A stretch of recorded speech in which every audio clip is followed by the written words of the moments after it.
spectacular assault, and it was an assault like people have not seen since World War II. It was a force against a heavily fortified military fortress in the heart of Caracas to bring outlaw dictator Nicolas Maduro to justice. This was one of the most stunning, effective, and powerful displays of American military might and competence in American history. And if you think about it, we've done some other good ones like the attack on Soleimani, the attack on al-Baghdadi, and the obliteration and decimation of the Iran nuclear sites just recently in an operation known as Midnight Hammer.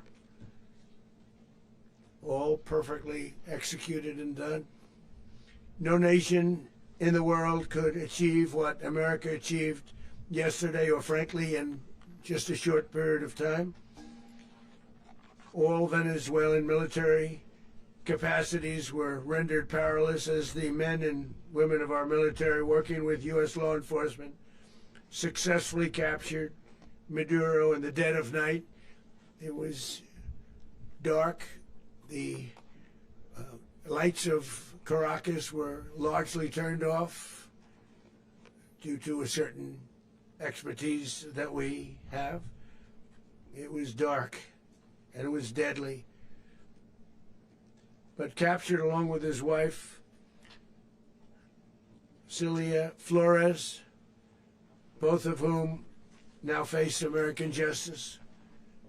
Maduro and Flores have been indicted in the Southern District of New York, Jay Clayton, for their campaign of deadly narco-terrorism against the United States and its citizens.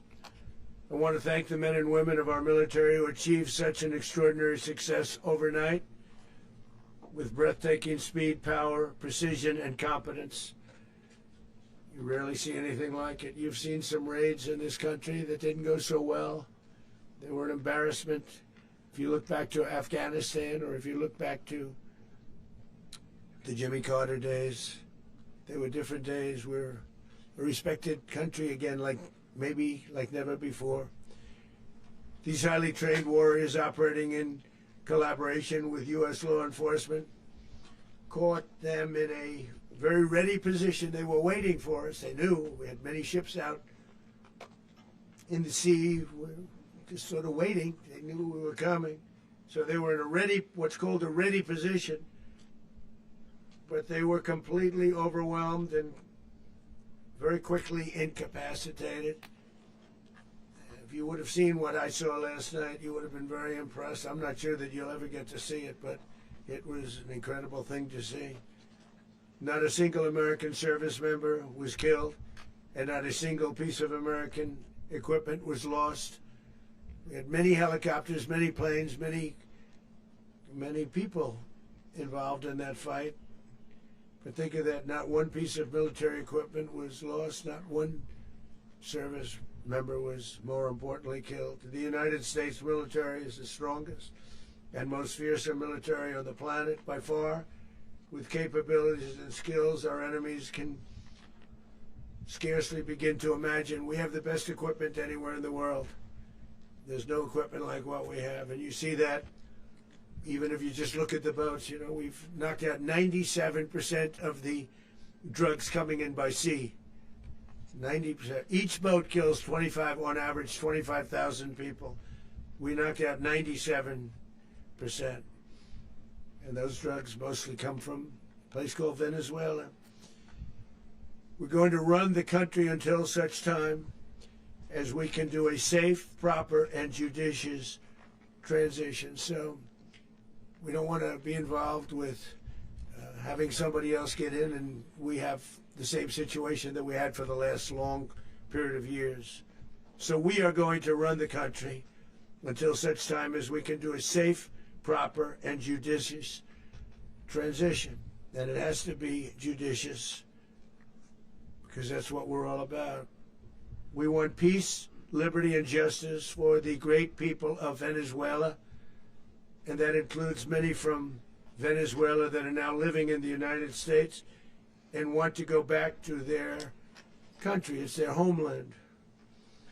We can't take a chance that somebody else takes over Venezuela that doesn't have the good of the Venezuelan people in mind.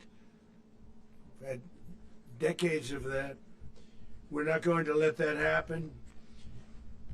We're there now, and what people don't understand, but they understand as I say this, we're there now, but we're going to stay until such time as the proper transition can take place. So we're going to stay until such time as we're going to run it, essentially, until such time as a proper transition can take place.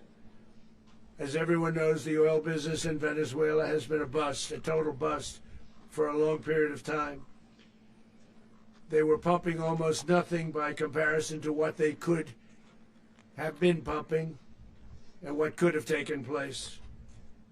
We're going to have our very large United States oil companies, the biggest anywhere in the world, go in, spend billions of dollars, fix the badly broken infrastructure, the oil infrastructure, and start making money for the country. And we are ready to stage a second and much larger attack if we need to do so. So we were prepared to do a second wave if we needed to do so. We actually assumed that a second wave would be necessary, but now it's probably not. The first wave, if you'd like to call it that, the first attack was so successful, we probably don't have to do a second, but we're prepared to do a second wave, a much bigger wave, actually. This was pinpoint, but we have a much bigger wave that probably won't have to do. This partnership of Venezuela with the United States of America, a country that everybody wants to be involved with because of what we were able to do and accomplish, will make the people of Venezuela rich, independent, and safe. And it will also make the many, many people from Venezuela that are living in the United States extremely happy. They suffered. They suffered. So much was taken from them. They're not going to suffer anymore. The illegitimate dictator Maduro was the kingpin of a vast criminal network responsible for trafficking colossal amounts of deadly and illicit drugs into the United States.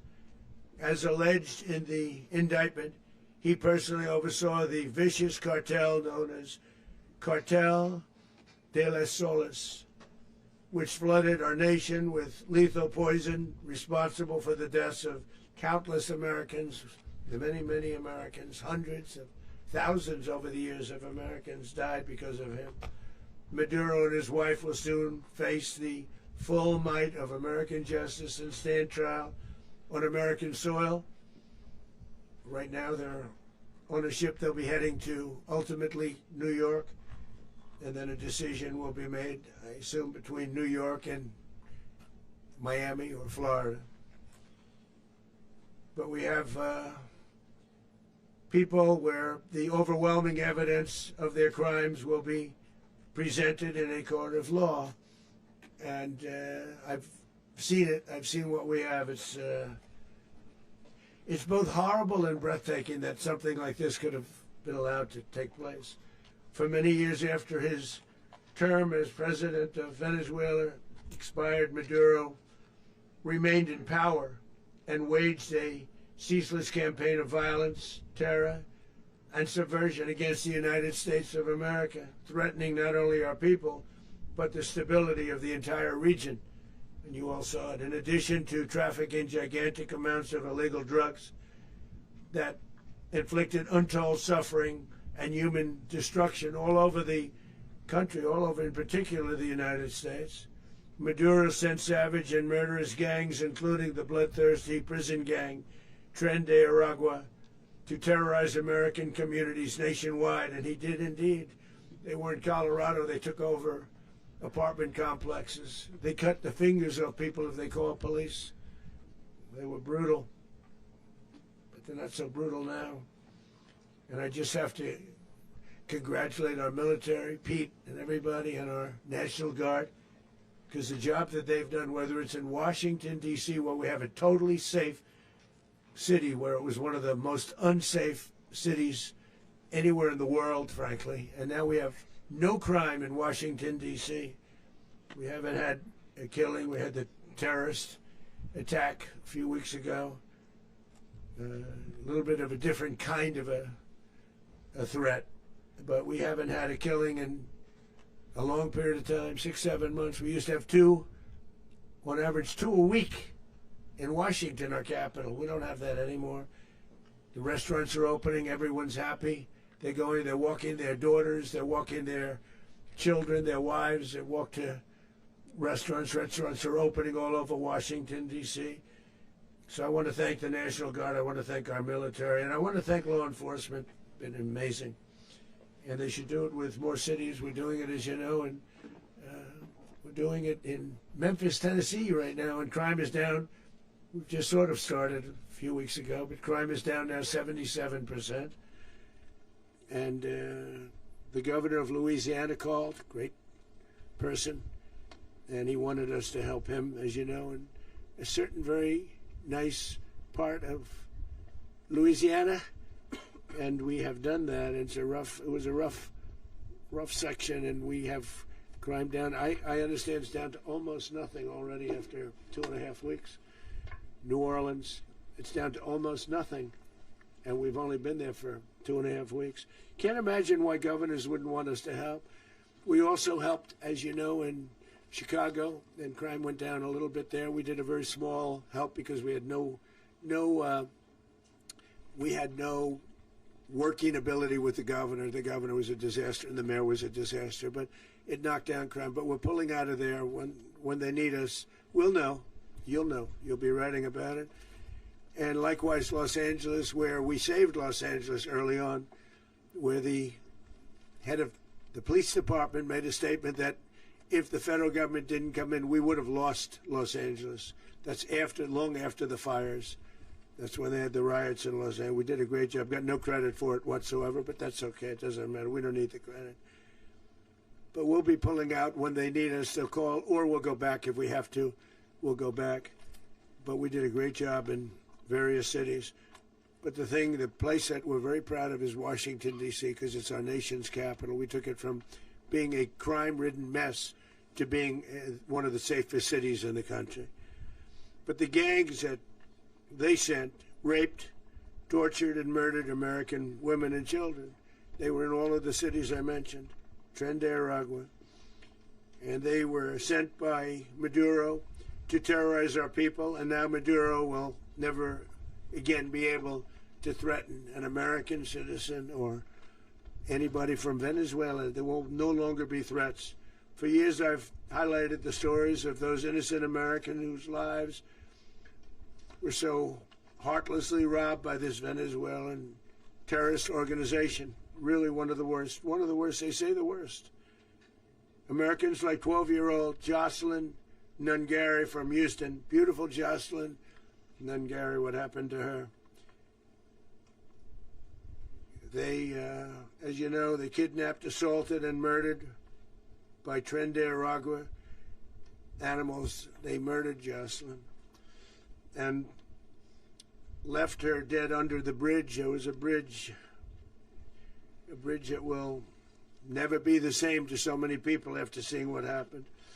As I've said many times, the Maduro regime emptied out their prisons, sent their worst and most violent monsters into the United States to steal American lives. And they came from mental institutions and insane asylums. They came from prisons and jails. The reason I say both, they sound similar. Actually, prisons, a little bit more hostile, a little bit tougher.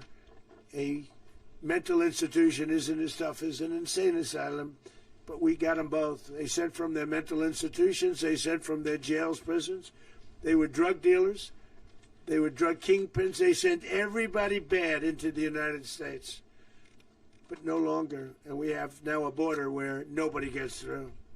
In addition, Venezuela unilaterally seized and stole American oil, American assets and American platforms, costing us billions and billions of dollars. They did this a while ago, but we never had a president that did anything about it. They took all of our property. It was our property. We built it.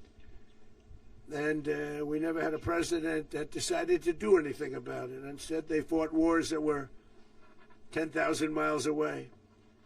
We built Venezuela oil industry with American talent, drive, and skill, and the socialist regime stole it from us during those previous administrations, and they stole it through force. This constituted one of the largest thefts of American property in the history of our country. Considered the largest theft of property in the history of our country. Massive oil infrastructure was taken like we were babies, and we didn't do anything about it. I would have done something about it. America will never allow foreign powers to rob our people or drive us back into and out of our own hemisphere. That's what they did. Furthermore, under the now deposed dictator Maduro, Venezuela was increasingly hosting foreign adversaries in our region and acquiring menacing offensive weapons that could threaten U.S. interests and lives. And they used those weapons last night.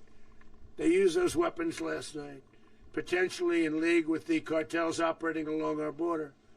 All of these actions were in gross violation of the core principles of American foreign policy, dating back more than 2 centuries, and not anymore. All the way back, it dated to the Monroe Doctrines, and the Monroe Doctrine is a big deal, but we've superseded it by a lot, by a real lot. They now call it the Monroe Document. I don't know. It's Monroe Doctrine. We sort of forgot about it. It was very important, but we forgot about it. We don't forget about it anymore. Under our new national security strategy, American dominance in the Western Hemisphere will never be questioned again. Won't happen. So just in concluding, for decades, other administrations have neglected or even contributed to these growing security threats in the Western Hemisphere. Under the Trump administration, we are reasserting American power in a very powerful way in our home region. And our home region is very different than it was just a short while ago. The future will be, and we did this in my first term.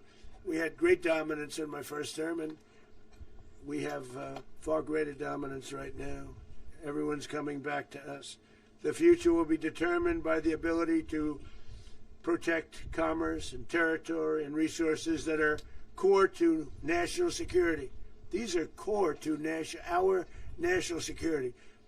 Just like tariffs are, they've made our country rich, and they've made our national security stronger than ever before.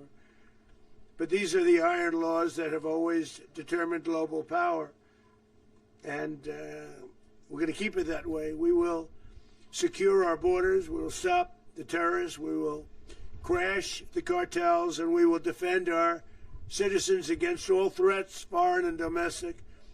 Other presidents may have lacked the courage or whatever to defend America, but I will never allow terrorists and criminals to operate with impunity against the United States.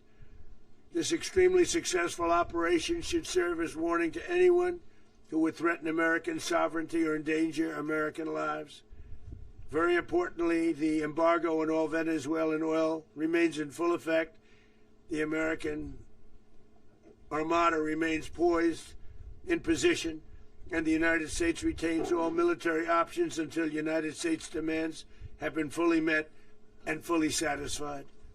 All political and military figures in Venezuela should understand what happened to Maduro can happen to them, and it will happen to them if they aren't just, fair, even to their people. The dictator and terrorist, Maduro, is finally gone in Venezuela. People are free. They're free again. It's been a long time for them, but they're free. America is a safer nation this morning. It's a prouder nation this morning because it didn't allow this horrible person and this country that was doing very bad things to us It didn't allow it to happen. And the Western Hemisphere is right now a much safer place to be. So I want to thank everybody for being here. I want to thank General Raisin Kane. He's a fantastic man. I've worked with a lot of generals. I worked with some I didn't like. I worked with some I didn't respect. I worked with some that just weren't good. But this guy is fantastic. I watched last night one of the most precise attacks on sovereignty. I mean, it was an attack for justice. And I'm very proud of him, and I'm very proud of our Secretary of War, Pete Hegseth, who I'm going to ask to say a few words. Thank you very much. Mr. President, can you explain how the U.S. will run Venezuela? Well, thank you, Mr. President.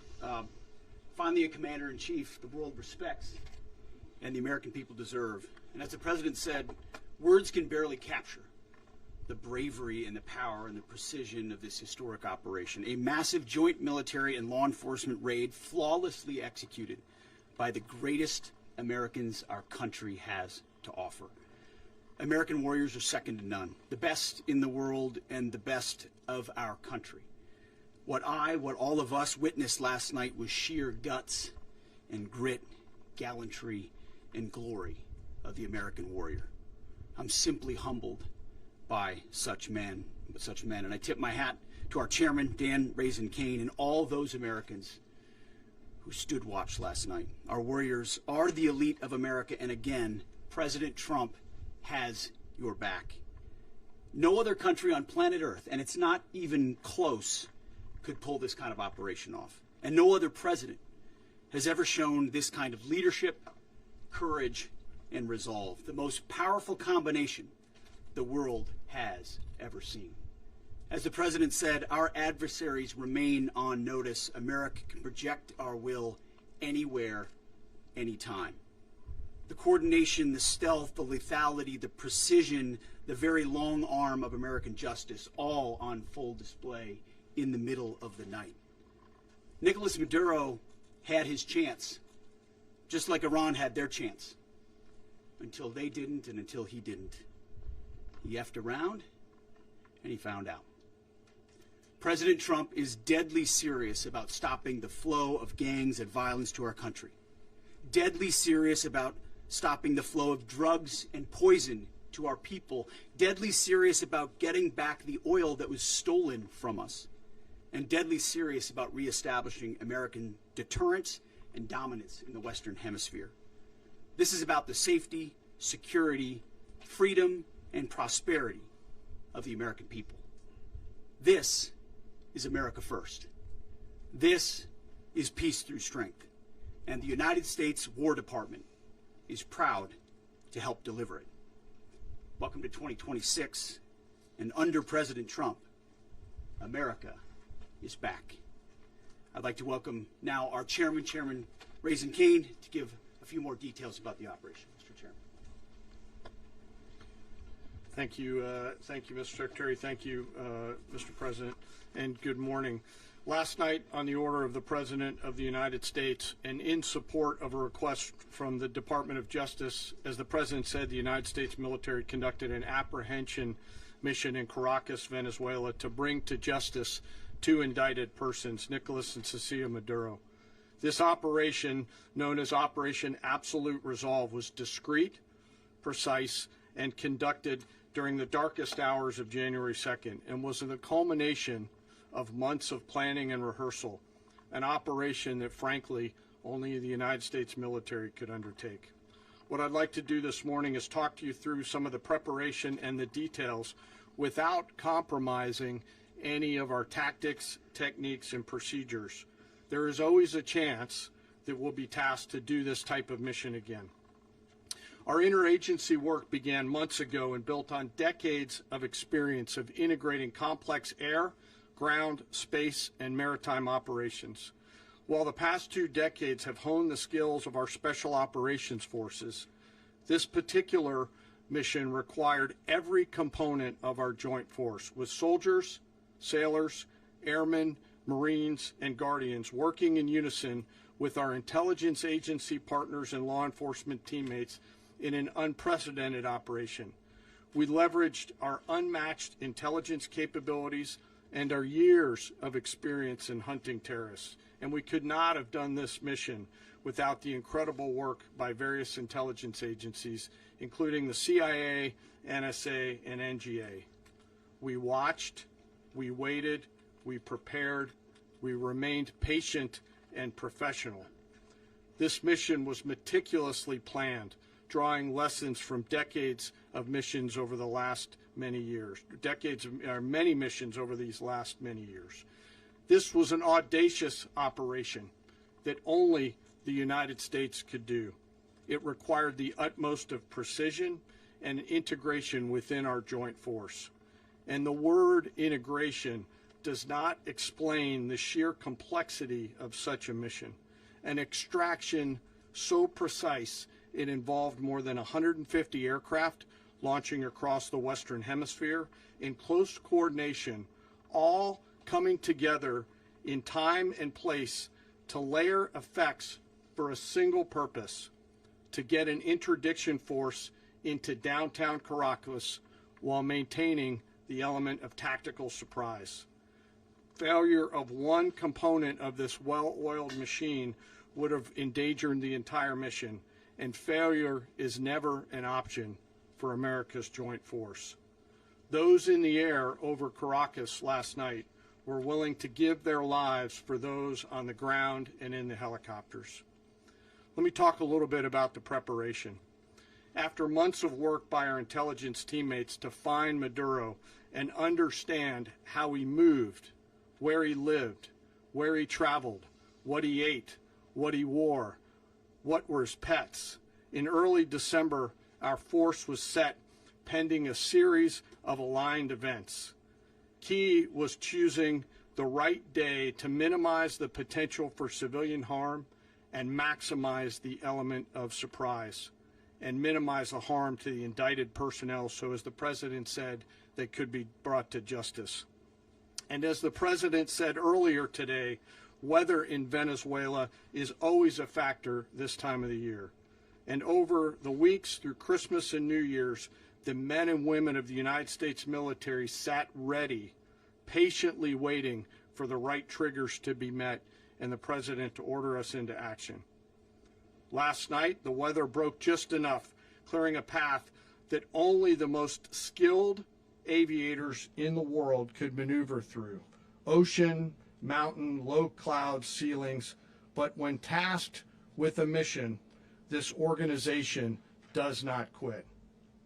At 10:46 p.m. Eastern Time last night, the President ordered the United States military to move forward with this mission. He said to us, and we appreciate it, Mr. President, good luck and Godspeed. And those words were transmitted to the entire joint force. Over the course of the night, aircraft began launching from 20 different bases on land and sea across the Western Hemisphere. In total, more than 150 aircraft, bombers, fighters, intelligence, reconnaissance, surveillance, rotary wing were in the air last night. Thousands and thousands of hours of experience were airborne. Our youngest crew member was 20, and our oldest crew member was 49, and there's simply no match for American military might. As the night began, the helicopters took off with the extraction force, which included law enforcement officers, and began their flight into Venezuela at 100 feet above the water. As they approached Venezuelan shores, the United States began layering different effects provided by Spacecom, Cybercom, and other members of the interagency to create a pathway.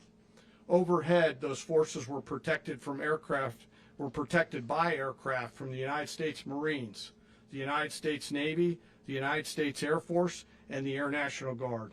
The force included F-22s, F-35s, F-18s, EA-18s, E-2s, B-1 bombers, and other support aircraft, as well as numerous remotely piloted drones. As the force began to approach Caracas, the Joint Air Component began dismantling and disabling the air defense systems in Venezuela, employing weapons to ensure the safe passage of the helicopters into the target area. The goal of our air component is, was, and always will be to protect the helicopters and the ground force and get them to the target and get them home. As the force crossed the last point of high terrain where they'd been hiding in the clutter, we assessed that we had maintained totally the element of surprise. As the helicopter force ingressed towards the objective at low level, we arrived at Maduro's compound at 1:01 a.m. Eastern Standard Time, or 2:01 a.m. Caracas local time, and the apprehension force descended into Maduro's compound and moved with speed, precision, and discipline towards their objective, and isolated the area to ensure the safety and security of the ground force while apprehending the indicted persons. On arrival into the target area, the helicopters came under fire, and they replied with that fire with overwhelming force in self-defense. One of our aircraft was hit but remained flyable, and as the President said earlier today, all of our aircraft came home, and that aircraft remained flyable during the rest of the mission. As the operation unfolded at the compound, our air and ground intelligence teams provided real-time updates to the ground force, ensuring those forces could safely navigate the complex environment without unnecessary risk. The force remained protected by overhead tactical aviation.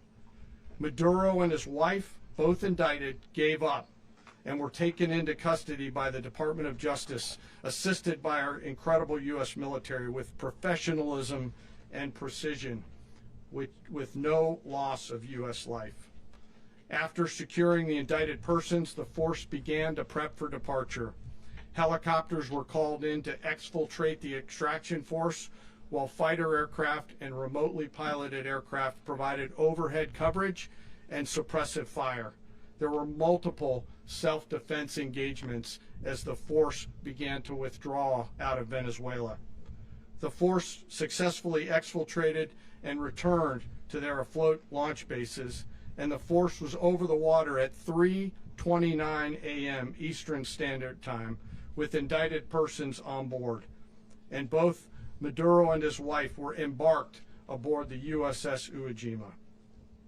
In closing, what we've witnessed today is a powerful demonstration of America's joint force. We think, we develop, we train, we rehearse, we debrief, we rehearse again and again, not to get it right, but to ensure that we cannot get it wrong. Our jobs are to integrate combat power so when the order comes, we can deliver overwhelming force at the time and the place of our choosing against any foe anywhere in the world. I am immensely proud today of our joint force and filled with gratitude to represent them here today. There is simply no mission too difficult for these incredible professionals and the families that stand by them and support them. As we stand here this morning, our forces remain in the region at a high state of readiness, prepared to project power, defend themselves, and our interests in the region. This operation is a testament to the dedication and unwavering commitment to justice and our resolve to hold accountable those who threaten peace and stability. In closing, I want to express my heartfelt gratitude to the brave men and women who executed this mission. Their courage and tireless commitment to our nation are what makes us strong. Thank you, Mr. Secretary, and thank you, Mr. President. Well, I don't have much to add to what you've heard now, other than the following points. Nicolas Maduro was indicted in 2020 in the United States. He is not the legitimate president of Venezuela. That's not just us saying it. The first Trump administration, the Biden administration, the second Trump administration, none of those three recognized him. He's not recognized by the European Union and multiple countries around the world. He is a fugitive of American justice with a $50 million reward, which I guess we saved $50 million. And We should make sure. yeah, exactly. But Don't let anybody claim it. Nobody deserves it but us. But I want to be clear about one thing. Nicolas Maduro had multiple opportunities to avoid this. He was provided multiple very, very, very generous offers and chose instead to act like a wild man, chose instead to play around. And the result is what we saw tonight. The other message here is the following. You have a guy like many people around the world, they like to play games. You have a guy who decides he's going to invite Iran into his country, is going to, do the confiscation of American oil companies, is going to flood our country with gang members, is going to take Americans prisoner and try to hold them for hostage and trade them like he was able to do with the Biden administration. Basically likes to play games all this time and thinks nothing's going to happen. And I hope what people now understand is that we have a president. The 47th president of the United States is not a game player. When he tells you that he's going to do something, when he tells you he's going to address a problem, he means it. He actions it. I can tell you, I've watched this process now for 14, 15 years, been around it. Everybody talks, I'm going to do this, I'm going to do that. When I get there, we're going to do this, we're going to take... This is a president of action. Like, I don't understand yet how they haven't figured this out. And now, if you don't know, now you know. Because this is the way it's going to play out. And I think people need to understand that this is not a president that just talks and does letters and press conferences. And, if he says he's serious about something, he means it. And this is something that was a direct threat to the national interest of the United States, and the president addressed it. This is a president of peace, by the way. I told you what I just said earlier. This guy had multiple opportunities to find his way somewhere else and figure out another. He could have been living somewhere else right now very happy, but instead he wanted to play big boy. And so now, he's got other sets of problems on his hands. And but I think the message here should be for the world. Look, the president doesn't go out looking for people to pick fights with. He's not, generally wants to get along with everybody. We'll talk and meet with anybody, but don't play games. Don't play games with this president's in office, because it's not going to turn out well. And so I hope that, I guess that lesson was learned last night, and we hope it'll be instructive moving forward. Is that a message for Cuba? Mr. President. Mr. President. Mr. President. Mr. President. Mr. President. Mr. President. You said that the U.S. is going to run Venezuela, so who's in power right now? Well, we're going to be running it with a group, and we're going to make sure it's run properly. We're going to rebuild the oil infrastructure, which will cost billions of dollars. It'll be paid for by the oil companies directly. They will be reimbursed for what they're doing, but it's going to be paid. And we're going to get the oil flowing the way it should be. As you know, it was just a minor flow. It was actually a minor flow for what they have. But we're going to run it properly, and we're going to make sure the people of Venezuela are taken care of. We're going to make sure the people that were forced out of Venezuela by this thug are also taken care of. Mr. President. Mr. President. Mr. President. President, does the U.S. running the country mean that U.S. troops will be on the ground? How will that work? Well, they always say boots on the ground. Oh, so we're not afraid of boots on the ground if we have to have. We had boots on the ground last night at a very high level, actually. We're not afraid of it. We don't mind saying it. But we're going to make sure that that country is run properly. We're not doing this in vain. This is a very dangerous attack. This is an attack that could have gone very, very badly. Could have gone very badly. We could have lost a lot of people last night. We could have lost a lot of dignity. We could have lost a lot of equipment. The equipment is less important, but we could have lost a lot. And we're going to make sure that this is proper. We're there now. We're ready to go again if we have to. We're going to run the country right. It's going to be run very judiciously, very fairly. It's going to make a lot of money. We're going to give money to the people. We're going to reimburse people that were taken advantage of. We're going to take care of everybody. It's very important. We couldn't let them get away with it. They stole our oil. We built that whole industry there, and they just took it over like we were nothing. And we had a president that decided not to do anything about it. So we did something about it. We're late, but we did something about it. Yeah, please. Mr. President, can you explain the exact mechanism by which you're going to run the country? Are you going to designate a U.S. official to coordinate? It's all being done right now. We're designating people. We're talking to people. We're designating various people, and we're going to let you know who those people are. Mr. President. What's the group you mentioned that would run Venezuela? Well, it's largely going to be, for a period of time, the people that are standing right behind me. We're going to be running it. We're going to be bringing it back. It's a dead, I talk about a dead country. A year and a half ago, we were a dead country. Now we're the hottest country anywhere in the world. We're a country doing better than any country anywhere in the world. And it required leadership. Venezuela has a lot of bad people in there, a lot of bad people that shouldn't be leading. We're not going to take a chance that one of those people take over for Maduro. So you can look at, and others, we have fantastic people, including people in the military.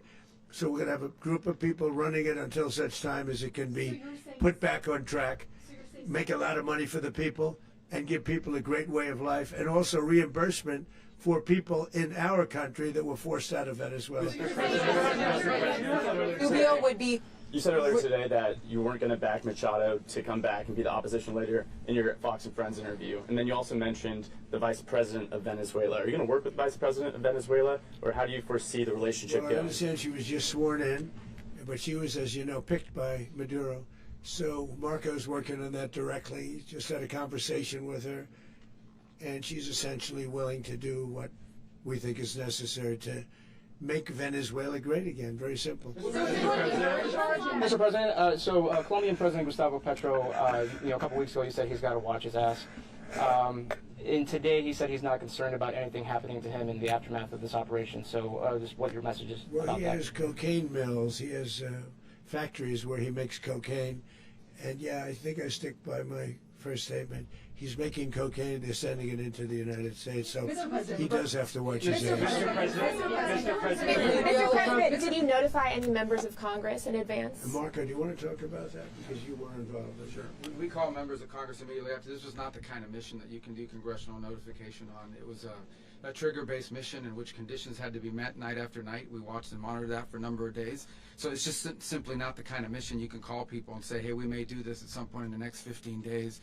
But it's largely a law enforcement function. Remember, at the end of the day, at its core, this was an arrest of 2 indicted fugitives of American justice, and the Department of War supported the Department of Justice in that job. Now, there are broader policy implications here, but it's just not the kind of mission that you can pre-notify because it endangers the mission. Listen, if I can add one thing to that. Congress has a tendency to leak. This would not be good. If they leaked, General, I think it would have been maybe a very different result. But I have to say, they knew we were coming at some point, you know. A lot of ships out there, they sort of knew we were coming. But Congress will leak, and we don't want leakers. Mr. President. You were one of the only people to watch this all play out live. What was Maduro doing when the U.S. forces entered what I assume would be his home? And also, was there any point where the U.S. was considering if Maduro pushed back or resisted killing Maduro? It could have happened.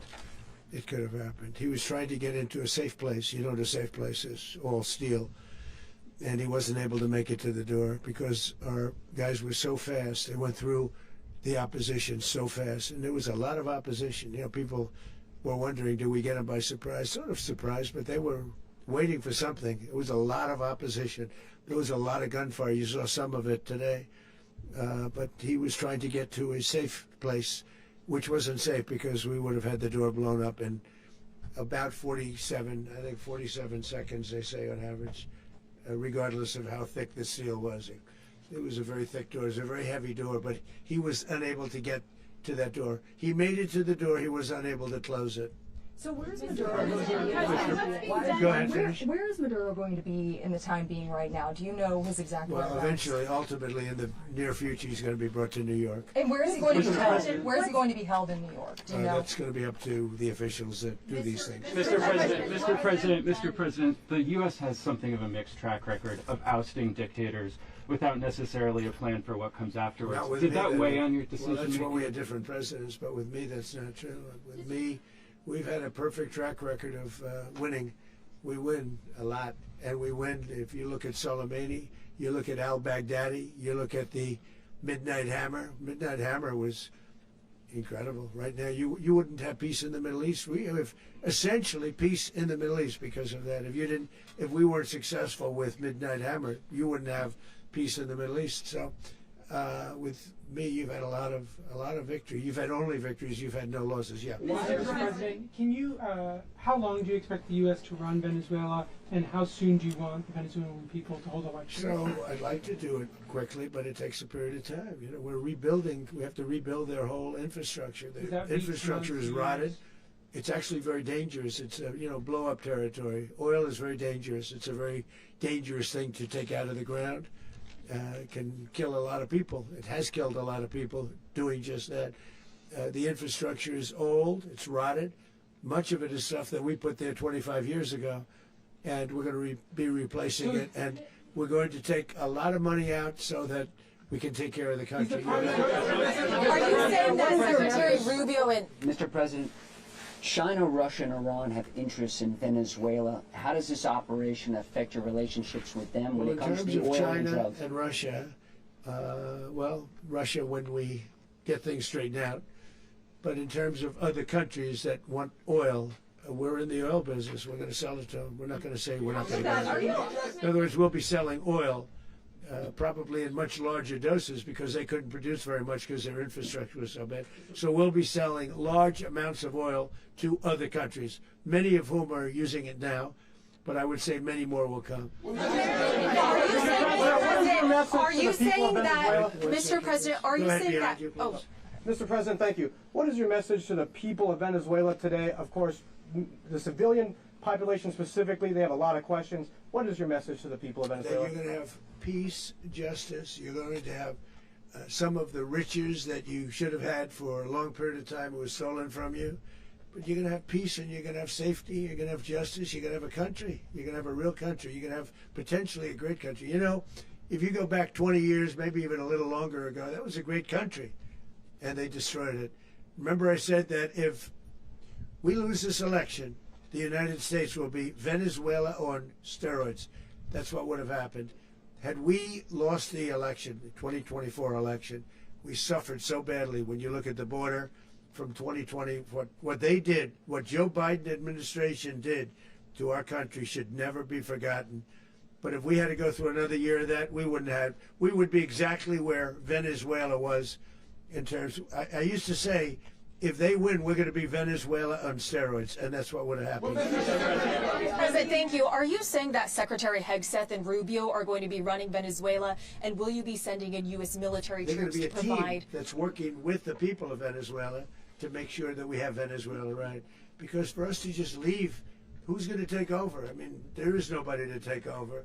You have a vice president who's been appointed by Maduro.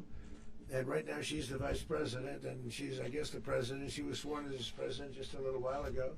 She had a long conversation with Marco, and she said, we'll do whatever you need. I think she was quite gracious, but she really doesn't have a choice. We're going to have this done right. We're not going to just do this with Maduro, then leave like everybody else, leave and say, you know, let it go to hell.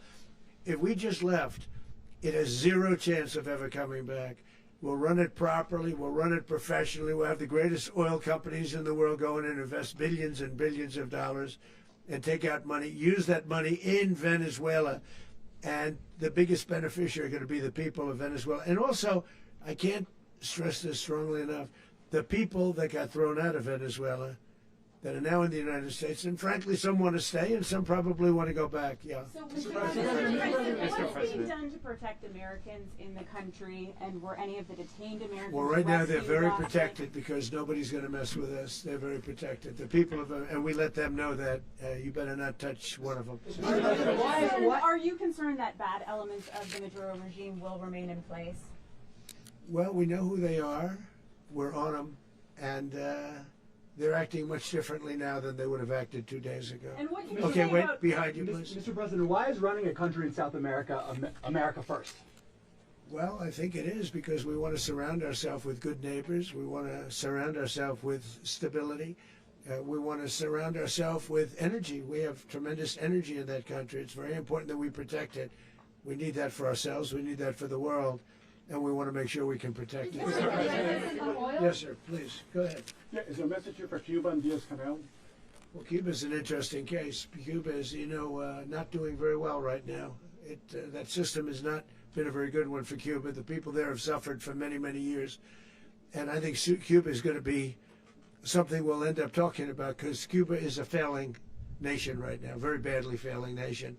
And we want to help the people of it's very similar in the sense that we want to help the people in Cuba, but we want to also help the people that were forced out of Cuba and living in this country. Do you want to say something about that, Marco, please?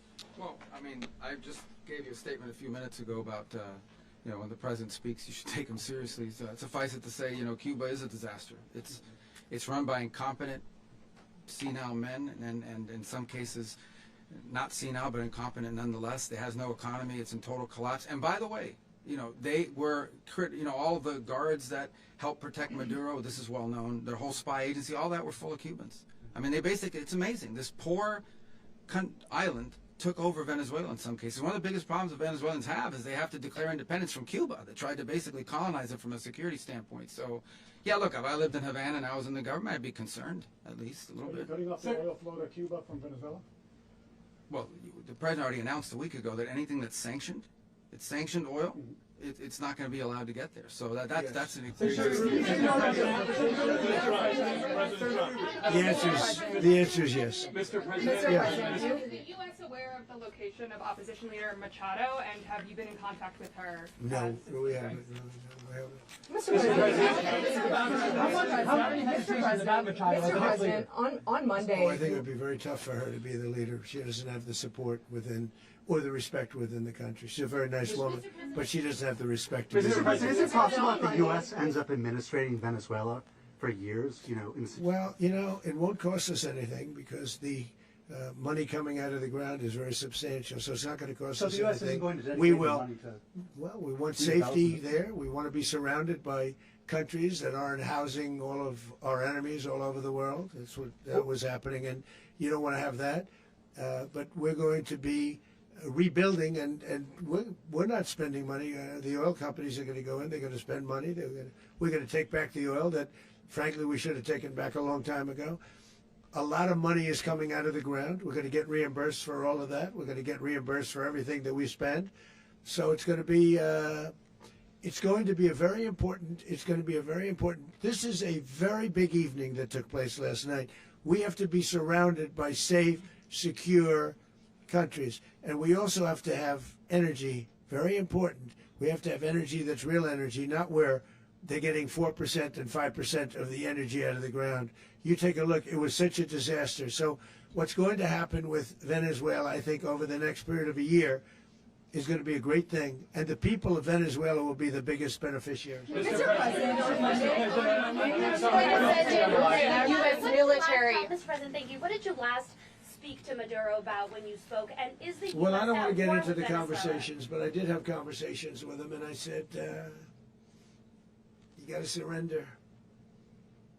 And I actually thought he was pretty close to doing so, but now he wished he did, yeah. Mr. President, can you explain, you said that Maduro is responsible for drug trafficking. You recently pardoned the former president of Honduras who was convicted of many drug trafficking. Can you explain how these two situations are different? And would you ever pardon Maduro? I endorsed, as you know, the winning president, the man who won in Honduras. I endorsed the man who won in Chile. I endorsed the man who won in Argentina. And we are doing very well with that whole group. What the man that I pardoned was, if you could equate it to us, he was treated like the Biden administration treated a man named Trump. That didn't work out too well for them. This was a man who was persecuted very unfairly. He was the head of the country. He was persecuted very unfairly. And there are a number of them. And we felt that it was a very unfair situation that happened to him.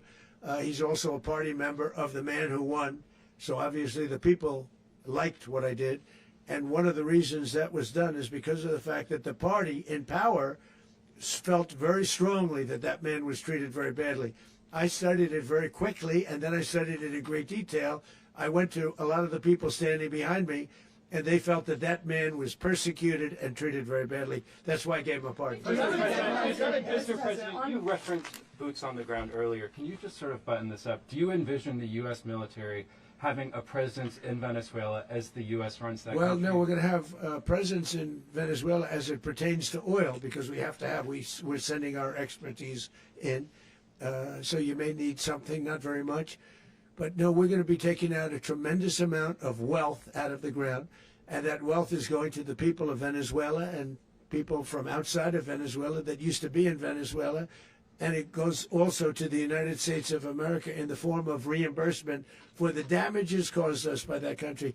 So I want to thank you all very much. Thank you. Do you have one? Yes, please. You were so nice before. I'm going to give you the final question. Go Thank ahead. you, Mr. Unless President. it's a bad question, in It's which about case I'll Putin. go one word. It's about who? It's about Putin, if you want. About Putin? Well, that's always nice You had a to talk phone. about Putin. You had a phone call with him on Yeah. Monday. Did he talk at all about Maduro? Did y'all talk about this? No, we didn't. And We then- never spoke about Maduro. Are you mad at him right now? I mean, there's this I'm not intelligence. thrilled with Putin. I'm not thrilled with Putin. He's killing too many people. There was that I intelligence. thought that would be so. I settled 8 1/4 war. You know what the 1 quarter was? Thailand and Cambodia. I did it again. They broke out, and I did it in about 5 hours, and I settled it. I'm giving myself 1 quarter, so I'm up to now 8 1/4. In other words, I settled the war, but then they broke out. They had a pretty bad breakout over the last 4 days. I got them to go back to peace, so I only give 1 quarter. I thought the easiest one would be, one of the easier ones would be Russia, Ukraine. It's not, and they both have done some pretty bad things. And look, that's Biden's war. That's not my war. But I want to stop the lives. Did you see where last month, 30,000, it was 27,000 the month before. 30,000, mostly soldiers, were killed this last month. 30,000. I want to stop that. You know, I got NATO to pay 5% instead of the 2% that they weren't paying. They weren't paying 2, now they pay 5. And we send them a lot of munitions, we send them a lot of things, missiles and various other things, a lot. And they pay. The United States is not losing money. We're probably making money on that. It's the last thing I care about. I just want to stop all those people. We're losing 25, 30,000 human beings that come from 2 places that are very far away. But if I can stop, because it's something I've been pretty good at doing, deals, I guess. It's all a deal. Life is a big deal.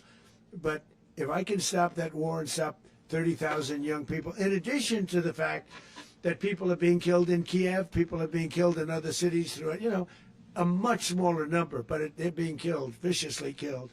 So I'm not happy about it. I thought that would be something that would get solved. We have Mr. Witkoff here. I think that we're making progress, but that's a war that should have never happened. If I were president, it would have never happened. Putin says it. Everybody says it. If I were president, that would have never happened. But I inherited that war. That was Joe Biden, Zelensky, and Putin. I came into the situation, and it's a mess. And I will say this. I watched an operation last night that was so precise, that was so brilliant. I mean, it was incredible.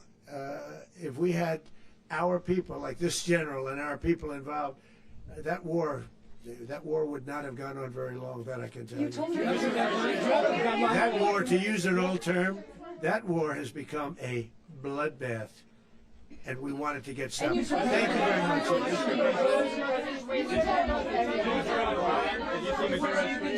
rogue Venezuelan general to take over the country. Can you talk about your conversation with the vice president?